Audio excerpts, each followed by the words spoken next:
Ապրելա պետք, ապրելա։ Անկախ ամեն ինչից պետք է ապրենք։ Կոնկրետ ես երեխեք ունեմ, մեկը ուսանող է, մեկը դպրոցական է, մեկը մանկապարտեզ է գնալու, հոչ չես կարող ասենք մի հատ հիմարի պատճառով ասենք օրինակ երեխեքիդ թափառական սարքես, ասենք թողես երկրից գնաս կամ չգիտեմ ինչ, կամ քո լեզուն մոռանաս, կամ մենք էլ ասենք Մաշտոցի նկարը QR կոդով չենք տեսնի, Ռուսաստանում ինչ որ մեկը կուղարկի կտեսնենք։ Չենք ուզում տենց լինի։ Ուզում ենք մեր այսենց այգին որ բերքը հավաքում ենք երեխեքի հետ գալիս ենք, հարևաններն են գալիս օգնում, մեկին լավություն ենք անում, չգիտեմ, կյանքը դա է իմ հասկանալով։ Իմ հայրը միշտ ինձ ասել է գյուղում պետք է ապրես։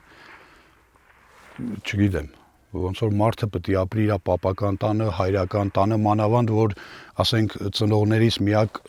տղան եմ, քույր ունեմ, բայց որպես տղա միակն եմ, ուրիշ եղբայր չունեմ, ոնց կարելի է։ Մարդիկ կա ծնողներին, չգիտեմ, չեմ ուզում ասեմ թողել, բայց ծնողները գյուղում մենակ են, իրանք Ռուսաստան են, կամ ասենք Երևան են, կամ չգիտեմ։ Այդ նույն ծնողը ստեղ չարչարվում, կարտոֆիլ է ցանում, որ ուղարկի Երևան այդ նույն ընդեղ ապրող երեխա չի հասուն մարդը, որ գյուղից կարտոշկա ուտի։ Պետք է ինձ թվում է իմաստ չունի տենց քաղաքում ապրել, ավելի լավ է գյուղում ապրենք մենք մեր եղածով։ Խաղաղություն, չգիտեմ, դա ես չպետք է որ ասեմ, էլի մեզանից շատ գաղափարապես շատ մեծերն են ասել, որ խաղաղությունը, սենց խաղաղություն, չգիտեմ, սա խաղաղություն չի, սա ուղղակի պարտադրված խելոք ապրել է։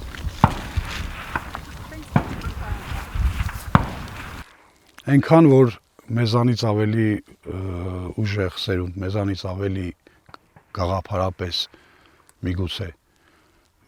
նման սերունդ ունենանք։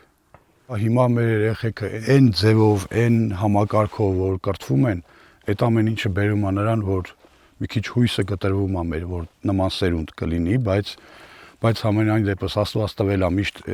եկող սերունդը հատ գնացածից ավելի ուժեղ, ավելի գիտակից, ավելի հայրենասեր անում։ Աստված տա նույն ձև շարունակվի։